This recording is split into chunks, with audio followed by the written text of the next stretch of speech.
പ്രിയരെ, വചനം പറയുന്നു, each day is filled with his new grace and Mercy എന്ന്.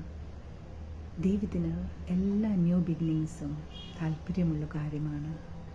നമ്മൾ എന്ത് തുടങ്ങുമ്പോഴും ദൈവത്തിൻ്റെ അനുഗ്രഹം അതിലുണ്ട് എന്ന് നമ്മൾ തിരിച്ചറിയണം. അതിനുള്ള വഴികളും നമ്മളെ കാണിക്കുക തന്നെ ചെയ്യും. നിങ്ങളത് ശ്രദ്ധിച്ചാൽ നിങ്ങൾക്ക് തന്നെ അറിയാൻ സാധിക്കും എങ്ങനെ നമുക്ക് ഒരു പുതിയ കാര്യം തുടങ്ങുമ്പോൾ എങ്ങനെ ചെയ്യണമെന്ന് നമുക്ക് തന്നെ ഒരു വ്യക്തതയുണ്ടാകും. പക്ഷേ കുറച്ച് കഴിയുമ്പോൾ, ലോകമായിട്ട് നമ്മൾ ചേർന്ന് കഴിയുമ്പോൾ ആ വ്യക്തതയൊക്കെ നമ്മളിൽ നിന്നും വിട്ടുപോവുകയാണ്.